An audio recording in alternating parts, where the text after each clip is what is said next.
111주년 세계 여성의 날을 맞아 경주에서는 여성에 대한 임금 차별과 저임금 문제를 알리는 행사를 열어 큰 관심을 모았습니다. 포항 장기에서 유배 생활을 했던 우암 송시열에 대한 당시 역사 기록이 발굴돼 학계에 관심을 모으고 있습니다. 자유한국당 경북도당은 오늘 윤리위원회를 열고 최근 도박 혐의로 물의를 일으킨 김희수 경북도의원에게 당원권 정지 1년 징계를 결정했습니다. 여러분 안녕하십니까? 세계 여성의 날은 20세기 초 미국 여성 노동자들이 생존권과 참정권을 요구하며 가두 시위를 벌인 일이 계기가 됐습니다. 경주에서는 111주년 세계 여성의 날을 맞아 여성에 대한 임금 차별과 저임금 문제를 알리는 행사를 열어 큰 관심을 모았습니다. 장미쁨 기자가 보도합니다. 100대 64 웬 말이냐? 성별 임금 격차 해소하라! 평소 6시 넘어야 퇴근하던 여성 수십여 명이 오후 3시 전에 퇴근해 경주역 광장으로 모였습니다. 여성들의 고질적인 저임금 문제를 제기하기 위해 오후 3시에 일을 마치는 3시 조기 퇴근 시위에 참여한 겁니다. 통계청에 따르면 남성 임금을 100으로 봤을 때 여성의 임금은 63%에 불과해 남녀 임금 격차가 경제협력개발기구 회원국 가운데 가장 높은 것으로 나타났습니다. 더구나 이 격차는 지난 2008년부터 10년 동안 변화 없이 전혀 개선되지 않고 있습니다. 이와 같이 남성에 비해 3분의 2 수준인 임금 수준을 감안한다면 사실상 오후 3시까지만 일하는 것이 타당하다는 주장입니다. 경주에서도 실제적으로 장시간 노동을 함에도 불구하고 최저임금도 못 받는 여성들이 굉장히 많습니다. 저임금에 시달리고 있고. 이들은 우리 사회에서 여성 노동자들은 대체로 비정규직이고 최저임금을 겨우 받고 있으며 하청 노동과 경력 단절 문제로 어려움을 겪고 있다고 밝혔습니다. 미투 운동으로 불거진 직장 내 성희롱과 성폭력 문제, 채용 성차별 문제 등에 대한 지역 사회의 관심과 조직 문화의 변화도 촉구했습니다. 지역에서는 사실 인적이나 지연 학연 이런 게 더 많이 얽혀 있어서 성폭력의 문제, 성희롱의 문제가 있어서 사업장에서 잘 말을 못하는 부분이 있어서 앞으로 그런 게 더 목소리가 많이 나오고 드러나고. 이번 행사에는 경주 지역 10개 시민단체가 참여했고 서울 광화문 등 전국 각지는 물론 앞서 대구에서도 관련 집회가 열렸습니다. 여성 문제에 대한 목소리가 지역에서도 커지고 있는 만큼 이에 대한 관심과 변화가 필요해 보입니다. MBC 뉴스 장미쁨입니다. 포항에서도 세계 여성의 날을 맞아 오늘 포항 여성의 3층 교육장에서 포항 여성대회가 열렸습니다. 포항 여성대회에서는 세계 여성 선언문 낭독과 함께 엄마 정치를 보여줄게라는 주제로 지난해 유치원 3법 도입을 위해 적극적으로 활동한 정치하는 엄마들 장하나 대표의 강연회가 열렸습니다. 우암 송시열이 포항 장기로 유배 왔다는 사실은 널리 알려져 있습니다만 구체적인 행적을 알 길은 없습니다. 그런데 송시열이 장기에 거주한 실제 행적을 서술한 하나뿐인 기록이 극적으로 발견돼 완역본으로 출간됐습니다. 김기영 기자가 소개합니다. 송시열의 유배지 생활을 기록한 우암 선생 장기 적거 실기가 완역됐습니다. 우암의 학문과 정치 사상을 담은 책은 많지만 그의 유배지 생활을 엿볼 수 있는 기록은 전무한 실정이어서 이 책의 출간이 의미를 더합니다. 1816자 기록에는 당시 장기현 주민들이 음력 섣달 금음에 제사 지내던 것을 우암 선생이 정월 초하루에 지내도록 풍습을 계도한 일화 등 재미난 에피소드가 많습니다. 가시 울타리가 쳐져 있거든요. 자신도 그 울타리 밖으로 한 번도 나가지 않았다고 합니다. 이런 면에서 죄인으로서 스스로 근신하고자 하는 우암 선생의 어떤 그런 성격, 또 선비정신 이런 것을 볼 수가 있습니다. 이 기록이 세상에 나올 수 있었던 과정은 극적입니다. 송시열은 예송 논쟁으로 삭출돼 1675년부터 4년 동안 포항 장기에 유배됩니다.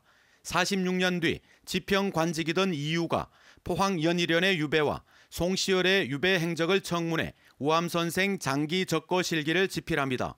이 기록은 우암에게 현재 장기 초등학교 교정인 곳에 거주지를 제공한 오도전의 후손이 보관하다 분실했고 분실되기 전 장기 지역 향토 사학자가 복사해 20년 만에 위덕대 신 교수에게 전달돼 완역될 수 있었습니다.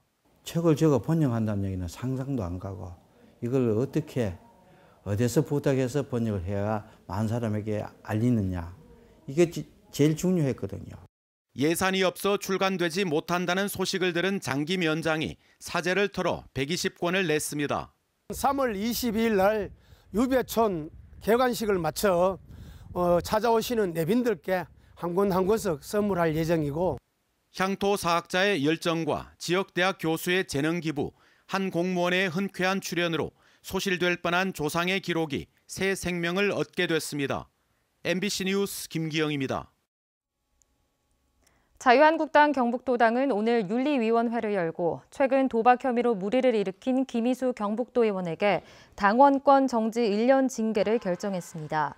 김 의원은 최근 포항에서 주민들과 판돈 500여만 원을 걸고 도박하다 현장에서 경찰에 적발돼 불구속 입건됐습니다. 한편 오늘 윤리위원회는 경북도당 윤리위원장인 최교일 의원 본인이 국회 윤리위원회에 회부돼 있어 장석춘 도당 위원장이 대신 회의를 진행했습니다.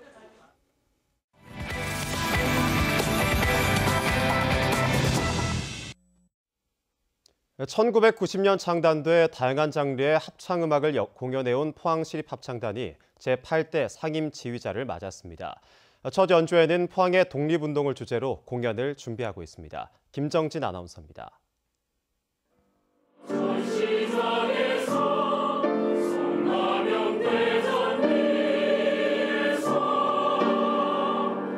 (100년) 전 포항에서 울려 퍼졌던 만세운동이 웅장한 화음으로 울려 퍼집니다. 3.1절 100주년 기념 국립합창단의 초연곡에 포항 이야기를 더해 새롭게 탄생했습니다. 오케스트라와 국악기가 호흡을 맞추는 무대에서는 판소리와 합창이 어우러져 이색적인 공연이 될 전망입니다.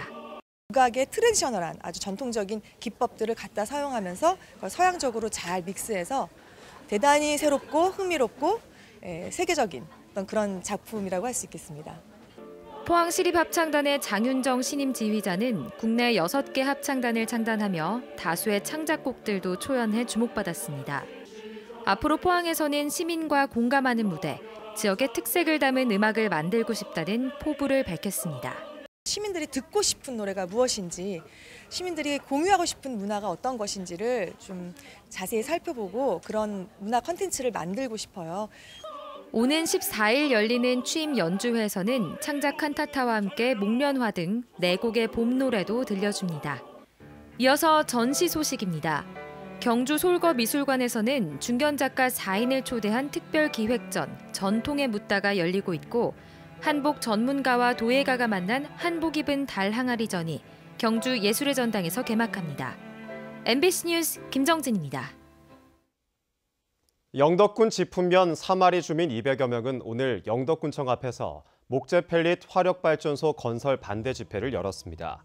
주민들은 발전소가 건설되면 미세먼지 등 환경오염 물질이 대량 발생하고 100여 미터 떨어진 50천 상수원 보호구역은 물론 송이버섯과 복숭아 등의 농작물에도 치명적인 영향을 미친다고 주장했습니다. 한편 영덕그린에너지는 지난해 1월 산업통상자원부로부터 9.9메가와트 규모의 바이오매스 화력발전소 사업 허가를 받아 영덕군의 개발 행위 허가를 대구지방환경청에는 소규모 환경영향평가를 신청해 놓은 상태입니다. 경상북도는 올해 포항 구무천과 울진 광천 등 10개 하천에 사업비 190억 원을 투입해 생태하천 복원 사업을 벌입니다. 중금속으로 오염된 포항 구무천에 대해서는 하천 퇴적물 제거와 오염물질 유입 차단과 함께 물길 정비 작업을 펼칩니다. 또 울진 광천에는 생태 습지와 자연형 여울 등 생물 서식 공간을 설치하고 물고기 이동을 막는 볼을 제거할 계획입니다. 동국대학교 경주병원은 지난 2월 말로 임기가 끝난 나드경 병원장이 2년간 더 병원장직을 연임하게 됐다고 밝혔습니다. 지난 임기 동안 간호간병통합서비스 병동 개설과 경주시 영유아 야간진료센터 유치 등의 성과를 낸 나 병원장은 앞으로도 환자별 맞춤형 진료 서비스를 강화하고 진료시설 개선 등에 힘쓰겠다고 밝혔습니다. 경북 동해안은 오늘 낮 동안 일시적으로 미세먼지 농도가 다소 높아졌습니다. 내일은 미세먼지가 보통 수준을 유지하겠고 낮 동안 따스한 봄 날씨를 보이겠습니다. 안수진 기상캐스터입니다. 오늘 미세먼지가 완전히 해소되지는 못했습니다. 오후에 일시적으로 나쁨 수준까지 오르기도 했는데요. 주말인 내일은 미세먼지 농도 보통 수준을 유지하면서 야외 활동하시는데 큰 무리가 없겠습니다. 내일 아침 기온은 오늘보다는 다소 오르겠지만 경주는 여전히 영하권에서 출발하겠습니다. 낮 동안에는 18도 안팎까지 기온이 오르면서 따스하겠는데요. 큰 일교차를 염두에 두셔야겠습니다. 일요일에는 강한 바람과 함께 다소 많은 양의 비가 내릴 것으로 예상됩니다. 찬바람의 체감 온도도 뚝 떨어지겠습니다. 자세한 내일 날씨 알아보겠습니다. 내일 가끔 구름 많다가 밤에 흐려지겠습니다. 아침 기온 영하 1도에서 영상 5도, 낮 기온은 17도에서 19도입니다. 울릉도와 독도는 오후가 되면서 구름의 양이 많아지겠습니다. 아침 기온 울릉도 8도, 독도 10도, 낮 기온은 울릉도 15도, 독도 12도입니다. 동해상도 오후가 되면서 구름 많아지겠습니다. 바다의 물결, 동해 중부 해상에서 최고 3m, 동해 남부 해상에서 최고 2.5m까지 일겠습니다. 일요일에 내린 비는 월요일 오전까지 이어지겠습니다. 날씨였습니다. 경상북도는 최근 문화체육관광부가 실시한 생활체육시설 확충 지원 공모 사업에 포항 흥해 복합 커뮤니티 센터 등 21개 사업이 선정돼 국비 209억 원을 확보했다고 밝혔습니다. 특히 포항 흥해와 울릉에 들어서는 복합 커뮤니티 센터는 체육센터뿐만 아니라 생활문화센터와 아이돌봄 센터도 함께 설치돼 주민 생활 여건 향상에 도움이 될 것으로 기대됩니다. 경주시의회는 오늘 제240회 임시회를 앞두고 간담회를 열어 조례안과 시정 주요 현안을 논의했습니다. 상임위에서는 시 집행부로부터 경주시 화랑마을 설치 및 운영 조례 개정안과 황성공원 사유지 매입과 여성행복드림센터 설립 계획안에 대해 설명을 들었습니다. 경주시의회 제240회 임시회는 오는 20일부터 25일까지 6일간 열립니다. 경주시가 올해 열릴 제47회 신라문화제 콘텐츠를 공모한 결과 전국에서 241건이 접수됐습니다. 이 가운데 경주에서만 90여 건이 접수됐고 나머지는 전국에서 접수돼 신라문화제 홍보 효과도 기대됩니다. 경주시는 창의성과 실현 가능성 등을 기준으로 우수 콘텐츠를 선정하고 행사 기획에도 반영할 계획입니다. 경상북도 소방본부는 대형 재난이나 사고 발생 시 신속하고 정확한 사상자 정보 관리를 위해 도내 8개 병원과 협약을 맺고 사물 인터넷 기술이 적용된 다수 사상자 대응 시스템 시범 운영에 들어갔습니다. 이 시스템을 적용하면 스마트 앱으로 사상자의 부상 정도를 신속하게 분류하고 우선순위에 따라 응급처치와 병원 이송이 가능해 대형 재난 발생 시 효율적인 대처가 가능합니다.